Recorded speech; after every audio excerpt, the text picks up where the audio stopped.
où se trouve le dos. Bonjour, docteur Nguemi.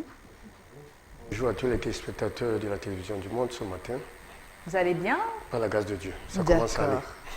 Alors, ce matin, on parle du mal de dos. Déjà, qu'est-ce que c'est à titre définitionnel? Pour ce qui concerne le mal de dos, bien évidemment, c'est une affection douloureuse, ça il faut le dire, préciser, douloureuse, qui affecte beaucoup plus la colonne vertébrale. Et il faut le dire aussi que ça peut se situer à 3 niveaux. C'est-à-dire le haut du dos, c'est au niveau du cou, cervical, et le milieu du dos, c'est-à-dire thoracique, et le bas, généralement comme nom appelé corsi, tout juste en bas là. Voilà. Comme ça s'affiche à l'écran justement. Parfois on pense que c'est les reins, donc c'est les... Non, on confond avec les reins. Les reins c'est de l'autre côté. Et ça, il faut dire que ces douleurs peuvent être aiguës, notamment quand on parle d'aigus, c'est-à-dire 3 mois, 4 mois, ou encore chroniques, c'est-à-dire au-delà de 6 mois, notamment. Voilà. Quelles sont les causes du mal de dos? Les causes, il y en a, c'est multiple les causes. C'est vrai qu'a priori, un mal de dos, les causes ne sont pas spécifiques, ça il faut le dire déjà, parce qu'au sens strict du terme, un mal de dos c'est déjà un symptôme. Alors il faut dire que pour ce qui concerne notamment les causes, nous avons un problème psychologique. Il faut dire que quand on est stressé, bien évidemment les nerfs, il faut dire que la colonne vertébrale est reliée bien évidemment par les nerfs. Il y a la grossesse, bien évidemment, toutes les femmes enceintes en savent quelque chose, bien évidemment. Notamment à partir du 2e et 3e trimestre de la grossesse, bien évidemment, toutes les femmes enceintes pleurent du mal de dos. Ça, il faudrait aussi noter les problèmes musculaires, ou encore un traumatisme, ou encore une fracture, un accident, qui pourrait également causer le mal de dos, bien évidemment. Parlons également chez les fumeurs, les personnes qui fument, bien évidemment. Je ne voudrais pas encore tirer ce matin, parce que si on parle des personnes enceintes, il faut forcément parler des personnes obèses, et non en surpoids, mais obèses. Parce que l'obésité, justement, tire la colonne vertébrale. Ouais. Donc voilà les causes majeures du mal de dos. Hein. D'accord, docteur. Les personnes à risque, alors, c'est qui?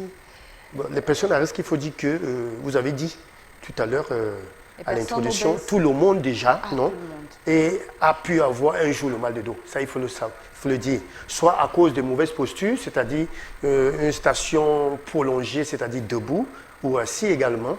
Les personnes à risque, nous avons, normalement, on a parlé des personnes obèses, ça, il faut le dire.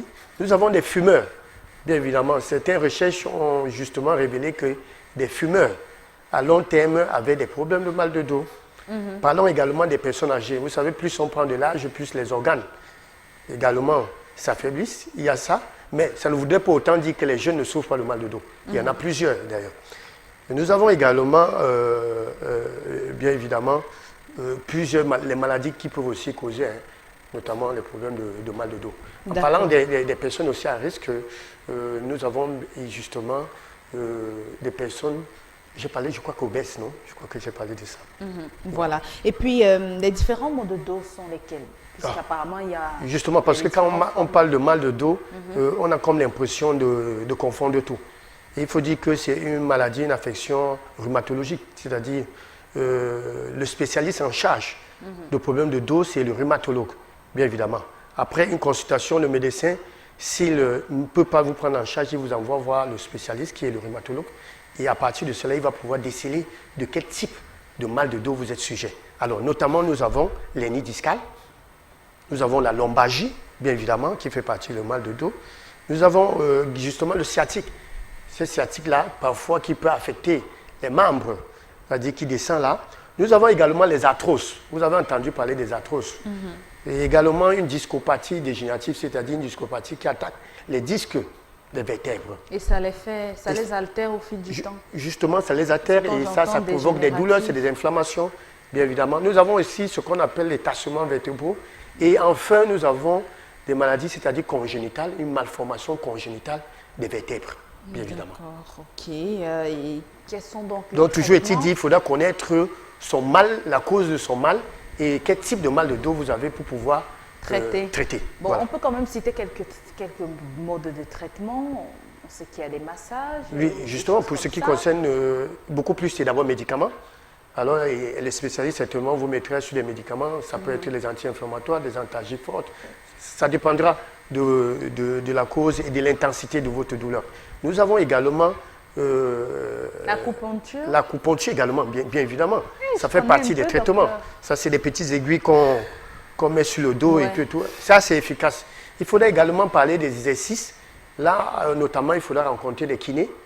Oui, des kinés qui vous feront des rééducations ou encore des massages. Ça, c'est vrai. Comme troisième traitement, on parle des chirurgies. Parce qu'il y a des cas où on ne peut que vous opérer, bien évidemment. Et docteur, est-ce qu'à la maison, il est normal que je décide de masser mon mari, mon conjoint? Qui peut masser finalement? Est-ce que je peux me lever et lui faire des massages parce qu'il a mal au dos? Parce que parfois on s'amuse en couple et puis il demande parfois de monter sur son dos, avec les pieds. Il dit monte sur mon dos avec, bon, pour ça, les femmes qui ne sont pas très là, franchement, c'est fréquent. Et ça, je pense, ça m'a fait un moment parce qu'ils avaient cette habitude. C'est les mamans souvent qui disent à l'enfant, non, vas-y, monte sur le dos, là, avec les pieds, c'est le talon, et ainsi de suite. Est-ce que c'est dangereux? Non, c'est très dangereux, il faudra faire très attention.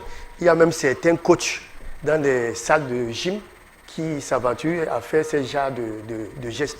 Il faut faire très attention. Celui qui peut masser, c'est quelqu'un qui a été formé.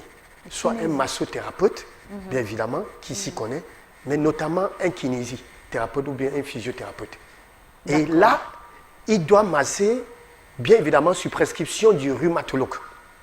Parce qu'il faudra faire attention, vous ne devez pas avoir mal au dos, puisque vous connaissez un kiné, directement, vous l'appelez, vous l'allez. Non, ça c'est sur prescription. Il faudra que le rhumatologue vous ait prescrit des séances de kinésithérapie pour que le kiné puisse le faire. Et d'ailleurs, pendant qu'il le fait, même, il respecte la prescription du rhumatologue. Qu'est-ce qu'il faut faire, notamment par rapport à la situation? Donc il faut faire très attention parce que dehors, nous avons des masseurs, nous avons des gens qui passent avec des porte-à-porte. On va chercher les herbes, on dit... Voilà, non, il fait très attention. Ou bien encore après nos séances de santé les dimanches, il y a des gens qui s'aventurent à s'asseoir sur le dos des autres. Au fur et à mesure, tu fais le mien, je fais le tien. Faites attention parce que ça pourrait vous causer des problèmes assez graves. C'était le dernier conseil, docteur? Oui, comme conseil, je dis, le mal de dos, c'est une affection rhumatologique. Donc, quand vous avez un mal de dos, faites attention parce que ça peut cacher une maladie assez grave, comme le cancer. Ah bon? Comme la tuberculose. Parce le que cancer justement, du côlon? Le cancer, même du pancréas. En principe, la plupart des cancers, puisque c'est inflammatoire, ça affecte le dos. Donc, il faudra faire très attention. Un mal de dos peut cacher beaucoup de choses. Donc, un mal de dos qui va déjà au-delà de 2-3 mois, il y a lieu de consulter. Ça, c'est très important. Éviter l'automédication avec des anti-inflammatoires parce qu'en principe, ça ne soigne pas.